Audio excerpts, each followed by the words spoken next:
Calls for tougher penalties to help curb Queensland's road toll crisis. 178 people have been killed on Queensland's roads since the start of the year.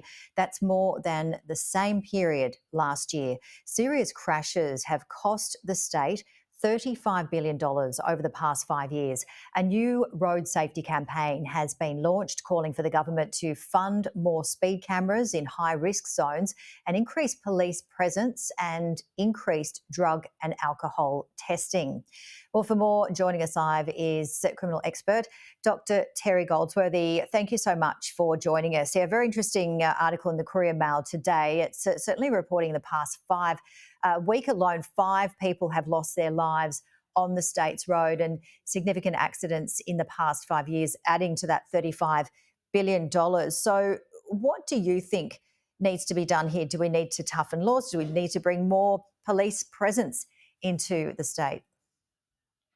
Yeah, good afternoon, Janie. Look, I think it's a complex question that's not answered easily, but some things worth noting are that, if you look at the speeding fines issued in Australia, in the latest government data that we have, in Australia-wide, we had about 4.2 million offences issued.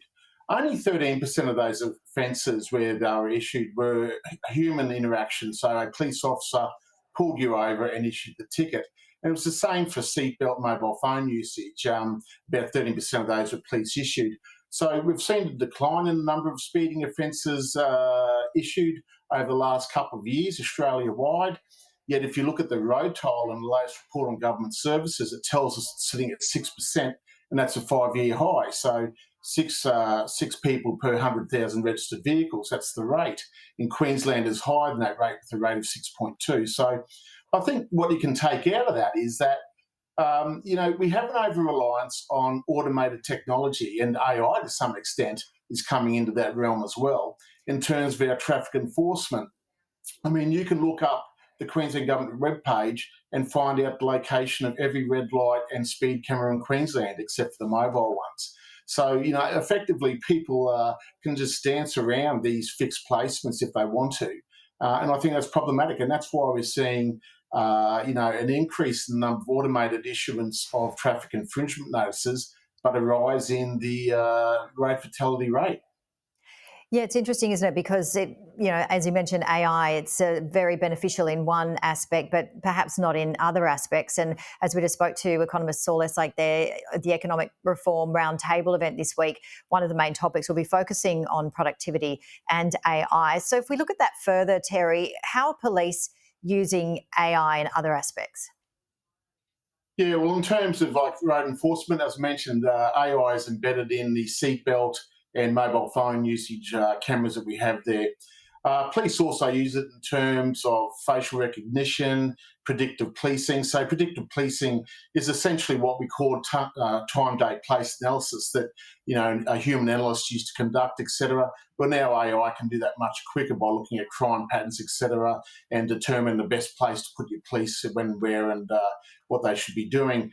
In terms of report writing, it's going to play a role there. Transcription services in terms of interviews, when you speak to someone, body-worn camera footage. So much of police interactions is now recorded. But you can have the recording, but you also need to have a written version of that. It makes it much easier when you're going through looking at evidentiary issues in those types of matters. So I think there's a lot of potential for AI usage. However, I think that humanistic aspect of policing, we need to be very careful not losing.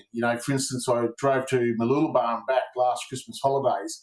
I didn't see a single police car on the major highway in Queensland, either going up or coming back. And I think that's, that campaign you talked about earlier in terms of higher fines, more cameras, I don't think that's the answer at all. I think what we need to do is get our police out there and see more of them, more visibility. And it's the unpredictability of human interactions that will cause someone who's thinking about driving in an illegal manner think twice. I mean, if you know where the camera is, and we see it all the time, people speed up, stop for the camera, then speed up after the camera. So it's problematic. Yeah, it certainly is. And no doubt we might even see, robots that are police type robots, but that potentially might be down the track. But as you said, yeah, very interesting that we need that human interaction yet again in the police force. Yeah, I think so. I think you can have an over reliance on technology. And yes, a speed camera can issue hundreds of tickets. I spent some time in the highway patrol on motorbikes and accident investigation.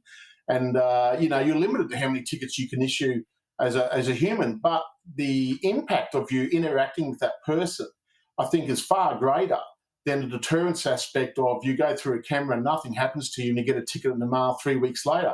I just think that has no impact except for someone thinking, wow, I'm $1,000 poorer in my pocket. So there's a lot to be thought about in terms of what is the most effective type of policing versus what is the most efficient type of policing. And with the AI, we've got about 30 seconds. How accurate is the data coming through? Look, it seems to be fairly robust. I mean, they do have checks and balances in place for some of the data, like the seatbelt cameras and the mobile phone usage. But like any technology, I mean, you've got to be very careful. And we know AI is only as good as the algorithms put into it. So it's capable of having flaws, and we need to make sure that we don't allow any ethical issues to arise out of the use of AI by law enforcement. All right, got to let you go. Are you a Wallabies fan? Yeah, I do follow them. Yeah, so I don't see they had a win, but that's we'll see how they go in the future. Yeah, too true. Always great to see you. Thanks so much, Terry. And coming Thanks, up Jamie. after the break, we will have sport